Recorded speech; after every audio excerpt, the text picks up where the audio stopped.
Hello everyone, welcome back. Last क्लासमा चाहिँ हामीले ओपनिङ स्टकमा बीपी कसरी निकाल्नुपर्छ भन्ने कुरामा हेर्दै थियौँ हैन। त्यसमा फिफो, लिफो, वेटेड एभरेज सबै मेथडबाट मैले चार्टबाट फर्मुलाले काम गर्दैन, त्यो बेलामा चार्टबाटै गएर क्याल्कुलेट गर्नुपर्छ भन्ने कुरा गरिएको थियो र दुईटा क्वेसन पनि गरिएको थियो र एउटा इन्फ्लेसनको कन्सेप्ट पनि कुरा आएको थियो। यदि इन्फ्लेसन भेरिएबल कस्टमा हो भने पर युनिटमा एप्लाई गर्नुपर्छ र फिक्स कस्टमा हो भनेदेखि टोटलमा एप्लाई गर्नुपर्छ भन्ने कुरा पनि गरेर छोडेको थिएँ। यो इन्फ्लेसनको कन्सेप्टलाई थोरै अलिकति इलाबोरेट गरौँ।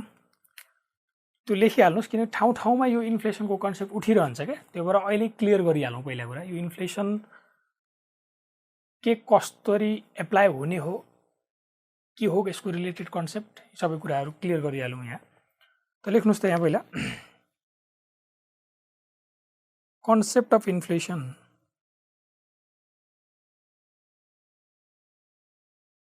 त्यही क्वेसन नम्बर तपाईँको 29 पछि लगत्तै यो कन्सेप्ट लेख्न सक्नुहुन्छ है।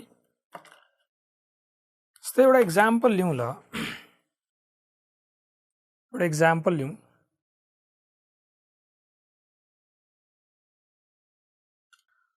सपोज मानौँ अहिले एउटा पर्टिकुलर रुम लिएर मैले केही स्टुडेन्ट पढाउँछु ल, मानौँ एकछिनलाई।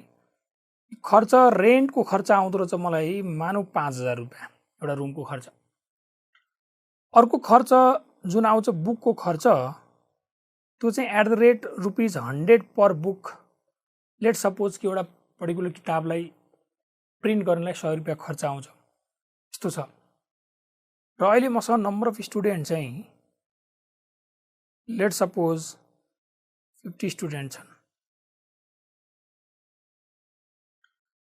त यो बेलामा मेरो टोटल कस्ट के कति हुन्छ भने हेर्दाखेरि रेन्टको खर्च र बुकको खर्च, यही त हो दुईटा कस्ट। रेन्ट भनेको फिक्स कस्ट हो, बुक भनेको भेरिएबल कस्ट भइहाल्यो। त मेरो खर्च रेन्ट त कुनै स्टुडेन्ट वाइज लाग्ने त होइन, घरबेटी आउँछ एकमुष्ट 5000 रुपियाँ माग्ने हो। चाहे मैले त्यो रुममा 50 पढाऊँ, 60 पढाऊँ, 20 पढाऊँ, 30 पढाऊँ, जतिसुकै पढाऊँ होइन।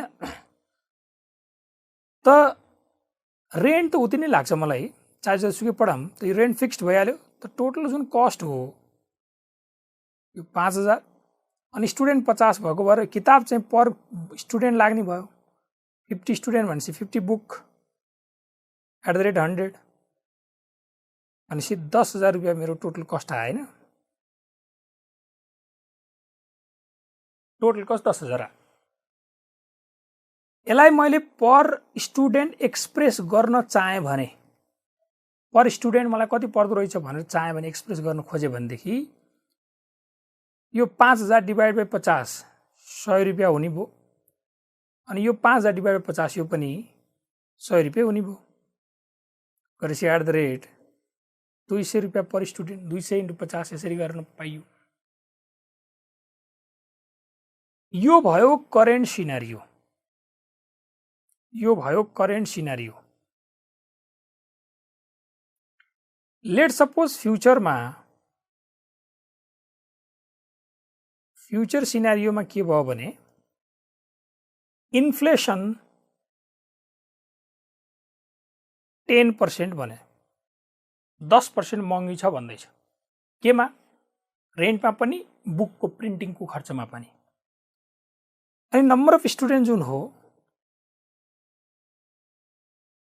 मानव एकछिनलाई कि 80 स्टुडेन्ट भयो। त यो बेला मेरो टोटल कस्ट कति होला त भनेर हेर्दाखेरि चाहिँ रेन्टको खर्च टोटल कस्ट र पर स्टुडेन्ट एक्सप्रेस गर्न खोज्दा,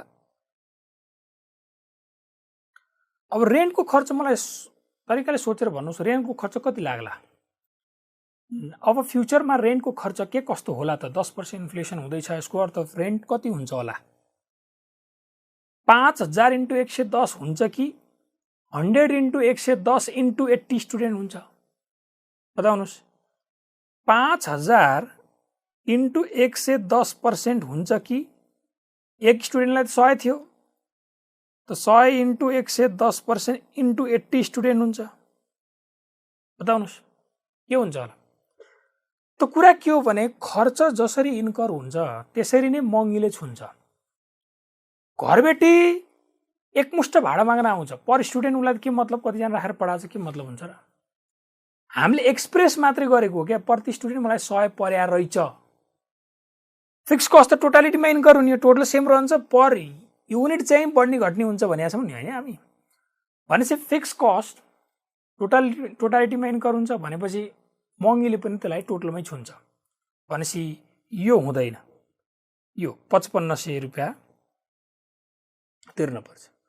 5500 डिभाइड बाई 80 स्टुडेन्ट। अब मलाई पर्यो त, अब 80 स्टुडेन्ट छन् भने मलाई पर स्टुडेन्ट पर्यो कति त भनेर हेर्दाखेरि 55 डिभाइडेड बाई 80 गर्नुभयो भनेदेखि 68.75 पर स्टुडेन्ट आउँदो रहेछ। एक्सप्रेसन मात्रै हो यो खर्च पर स्टुडेन्ट इन्कर हुने होइन। यो घरबेटी आएर गेटमा कतिजना स्टुडेन्ट छिर्यो भन्दै हिसाब गर्दै माग्छ र भाडा माग्दैन। एकमुष्ट 5000 हो, महँगी 10% भनेपछि 5500 बन्छ होइन। जसरी खर्च इन्कर हुन्छ त्यसरी नै महँगीले छुन्छ। यो चिज बुझ्नुहोस् है। अब बुकको खर्च त पर स्टुडेन्ट भ्यारी गर्छ। त यहाँ 80 स्टुडेन्ट छन् त पहिला 50 बुक्स इन्टु 100। अब यहाँनिर चाहिँ के हुन्छ होला त, 5000 थियो खर्च त टोटलमा, त 5000 इन्टु 110 हुन्छ होला कि, या 100 इन्टु 110% इन्टु 80 हुन्छ होला यहाँ चाहिँ बुकमा चाहिँ। त बुकमा चाहिँ बुकको खर्च त भेरिएबल भयो, यो टोटल हुँदैन, यो वाला हुन्छ। यो कति हुँदो रहेछ त हेर्नुहोस् त, यो टोटल कस्ट कति आउँछ 8800, अनि पर स्टुडेन्ट एक्सप्रेस गरियो भने 110, टोटल 14300, यो चाहिँ 178.75। त यहाँ मेन चिज भन्न खोजेको कुरा के हो भने इन्फ्लेसनको कन्सेप्ट, खर्च जसरी इन्कर हुन्छ त्यसरी नै इन्फ्लेसनले छुन्छ। त के भयो भने inflation, if inflation on variable cost हो भनेदेखि apply inflation on variable cost per unit. If inflation on fixed cost हो भने apply inflation on total fixed cost. ठीक हो। त यो पार्ट पछिसम्म याद रहोस्। महँगीको कुरा आउँदैछ, इन्फ्लेसनको कुरा आउँदैछ, इस्टिमेटेड कस्ट सिट बनाउने कुरामा यो इन्फ्लेसन बेसिकली कुरा गरिरहन्छन्। इस्टिमेटेड या फ्युचर केही चिज निकाल्न छ भनेदेखि यदि भेरिएबल कस्टमा इन्फ्लेसन छ भने इन्फ्लेसन पर युनिटमा एप्लाई गर्नुहोस्। जस्तै यहाँनिर हेरौँ त पर युनिटमा एप्लाई गरेँ नि मैले होइन, यहाँनिर यो 10% यहाँ एप्लाई गरेँ, 100 रुपियाँ प्रति बुक हो त यहाँ 110 लाग्छ। अब इन्टु कति 80 स्टुडेन्ट। फिक्स कस्टमा हो भने टोटलमा एप्लाई गरेको थिएँ 5000 थियो, अब 110% नि पर स्टुडेन्ट या पर युनिटमा एप्लाई गरिन है। ल यो पार्ट थियो। ल त्यसपछि अब नेक्स्ट क्वेसन कन्टिन्यू गरौँ। एउटा कन्सेप्ट मैले त्यो 29 सँगै जोडिएको कन्सेप्ट मैले यहाँ राखिदिएँ, इभन पछिसम्मलाई काम लाग्ने गरी। ल आउनुहोस् त क्वेसन नम्बर 30 हेरौँ। 30 मा चाहिँ जस्तै 28 र 29 जुन गरियो त्यो ओपनिङ स्टक थियो। त्यहाँ ओपनिङ स्टक हुँदाखेरि गत साल बनेको सामानको कस्ट अर्कै हुन सक्छ र अहिले बनेको सामानको कस्ट अर्कै हुन सक्छ। यस कारणले मल्टिपल कन्ट्रिब्युसनको कन्सेप्ट आइरहेको थियो। अबको केही क्वेसनमा जस्तै 30, 31, 32 यसमा ओपनिङ स्टक छैन, तै पनि मल्टिपल कन्ट्रिब्युसनको कन्सेप्ट चलिरहेको छ। हेर्नुहोस् है कसरी। जस्तो क्वेसन 30 हेरौँ। A company makes 1500 units of a product. ठिक छ।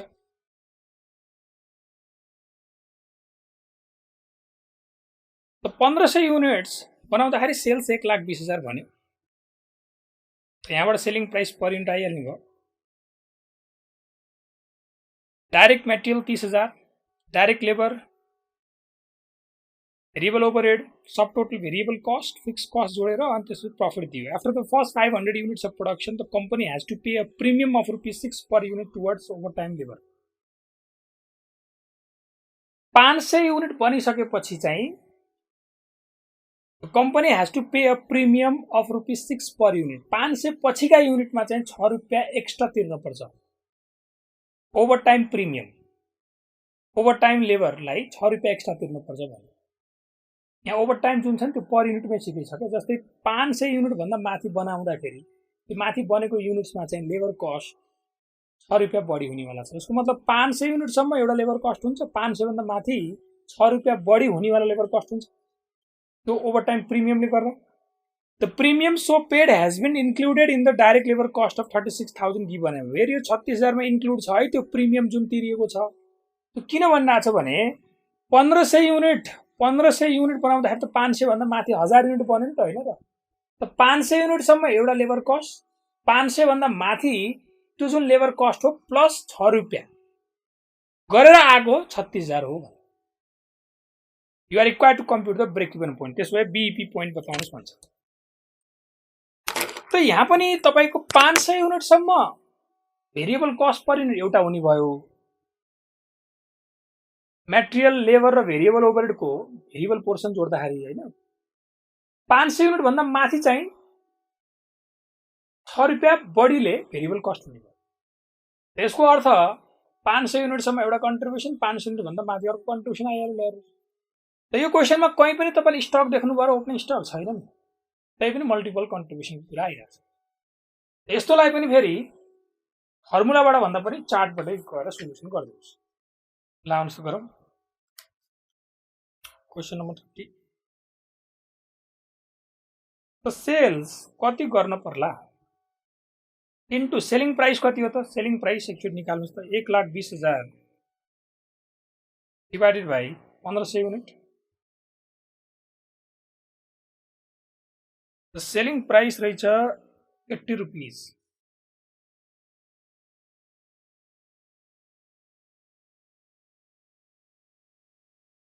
Variable cost contribution for first 500 units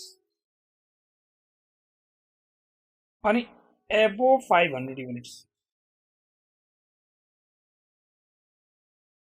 for first 500 units above 500 units। पहिलो 500 युनिट, पहिलो 500 युनिट बिक्छ होला नि त, हैन र? पहिलो 500 युनिटले तपाईलाई कमाएर दिन्छ। पहिला कति कमाउनु पर्ने छ? फिक्स कस्ट कति छ? 16,800। मलाई प्रफिट चाहिएन केही। पहिलाको जुन कन्ट्रिब्युसन हो त्यो फ्रम फर्स्ट 500 युनिट्स कमाइ कति हुन्छ त भन्दाखेरि एट द रेट 80 माइनस यो for first 500 units variable cost कति भन्नुहोस् त? भेरिएबल कस्ट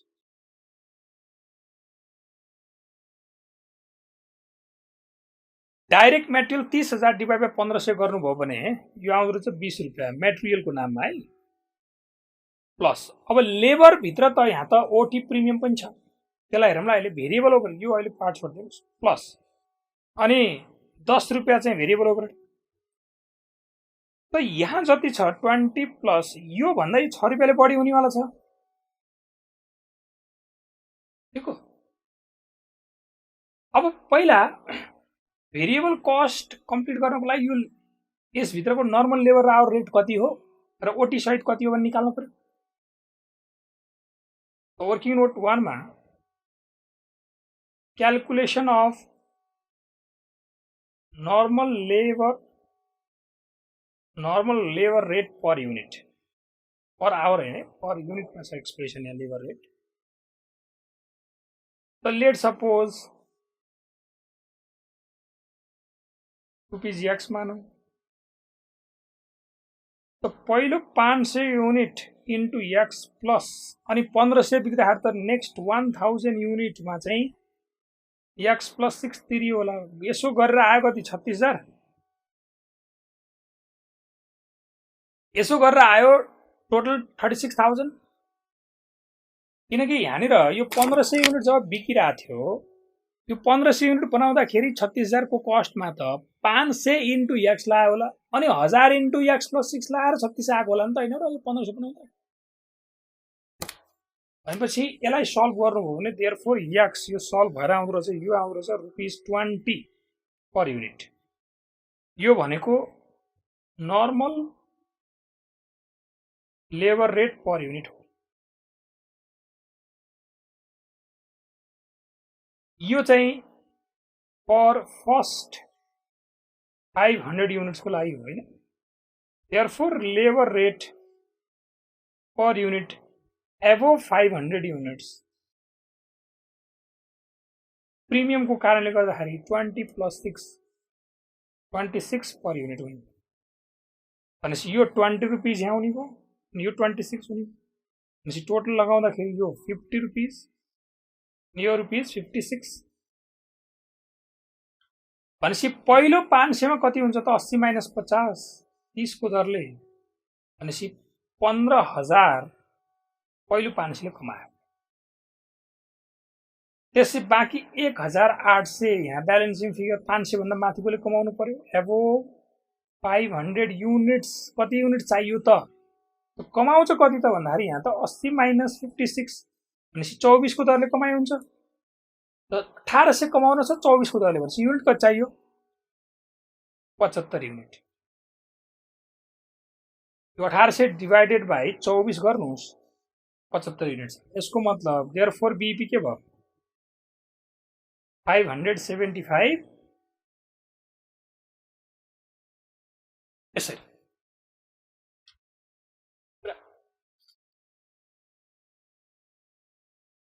त यहाँनिर ओपनिङ स्टक नहुँदै पनि मल्टिपल कन्ट्रिब्युसनको कन्सेप्ट आयो जसको कारणले यसरी सल्युसन थियो। यो क्वेसन स्पेशल के भयो त यहाँनिर labour rate per first 500 units अनि for above 500 units 20 26 hence multiple contribution. बस यही पार्ट हो मल्टिपल कन्ट्रिब्युसन कन्सेप्ट आयो। त्यसमा हुँदाखेरि फर्मुलाले काम गर्दैन, चार्टबाट जानु पर्यो। ठीक हो। Hey guys, we hope this video was useful for you. And if you want to watch more videos like this one, please like and subscribe to our channel now.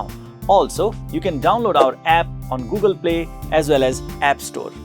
We wish you all the best for your upcoming examinations. Thank you. Have a good day.